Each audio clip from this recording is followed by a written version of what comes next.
Basic situation of the column.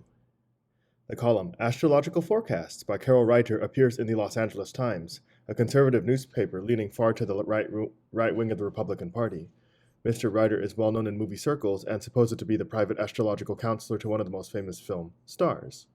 When he took up his work, he obtained considerable publicity also in television.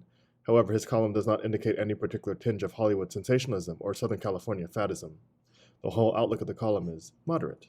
There are only isolated manifestations of obvious superstition or overt irrationalities. Irrationality is rather kept in the background, defining the basis of the whole approach. It is treated as a matter of course that the various prognoses and the corresponding advice are derived from the stars. Astrological niceties and astrological lingo, except for the popular 12 signs of the zodiac, are absent. The more sinister aspects of astrology, such as emphasis on catastrophes and threatening doom, hardly make themselves felt. Everything sounds respectable, sedate, and sensible, and astrology as such is treated as something established and socially recognized, an uncontroversial element of our culture, as though it were somewhat bashful of its own shadiness. Hardly ever does the practical advice tendered to the reader transgress the limits of what one finds in any column dealing with human relations and popular psychology. The only difference is that the writer leans on his distinctly magical and irrational authority, which seems to be strangely out of proportion with the common sense content of what he has to offer. This discrepancy cannot be regarded as accidental. The common sense advice itself contains, as will be shown later, many spurious pseudo-rational elements, calling for some authoritarian backing to be effective. At the same time, the reluctance of the readers to be sensible, in just the way the column advocates it, may make for a response which can only be overcome by conjuring up the image of some absolute power. This authoritarian element, incidentally, is also present in the popular psychological columns, of which the column is reminiscent in so many respects.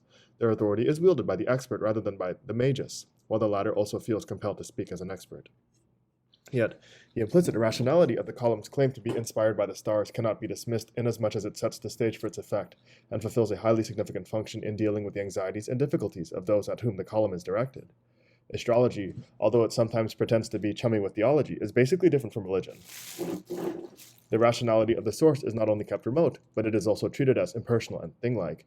There is an underlying philosophy of what might be called naturalist supernaturalism. This depersonalized, merciless aspect of the supposedly transcendent source has much to do with the latent threat spelled by astrology. The source remains entirely abstract, inapproachable, and anonymous. This reflects the type of rationality in which the total order of our life presents itself to most individuals: opaqueness and inscrutability. Naive persons fail to look through the complexities of a highly organized and institutionalized society, but even the sophisticated ones cannot understand it in plain terms of consistency and reason, but are faced with antagonism and absurdities, the most blatant of which is the threat brought to mankind by the very same technology which was furthered in order to make life easier. Who wants to survive under present conditions is tempted to accept such absurdities, like the verdict of the stars, rather than to penetrate them by thinking, which means discomfort in many directions. In this respect, astrology is truly in harmony with a ubiquitous trend.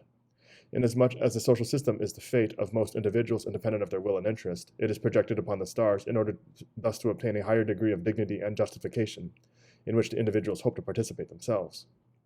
At the same time, the idea that the stars, if only one reads them correctly, offer some advice mitigates the very same fear of the inexorability of social processes the stargazer himself creates. This phase of astrology's own ambivalence is exploited by the rational side of the column. The aid and comfort given by the merciless stars is tantamount to the idea that only he who behaves rationally, that is, achieves complete control over his inner and outer life, has any chance of doing justice to the irrational contradictory requirements of the existent by adjustment. Thus, the discrepancy between the rational and the irrational aspects of the column is expressive of a tension inherent in social reality itself. To be rational means not questioning irrational conditions, but to make the best of them from the viewpoint of one's private interests. A truly unconscious aspect, primitive and possibly decisive, but never allowed to come to the fore in the column, should at least be suggested.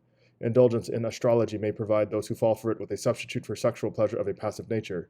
It means primarily submission to unbridled strength of the absolute power. However, this strength and power ultimately derived from the Father Imago has become completely depersonalized in astrology. Communion with the stars is an almost unrecognizable and therefore tolerable substitute of the forbidden relation with an omnipotent father figure. People are allowed to enjoy communion with absolute strength inasmuch as it is considered no longer human.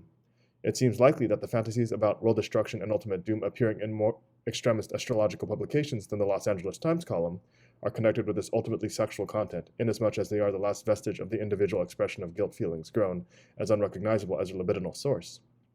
Apart from this zone, the stars mean sex without threat. They are depicted as omnipotent, but they are very far away, even farther than the narcissistic leader figures described in Freud's group psychology and the analysis of the ego.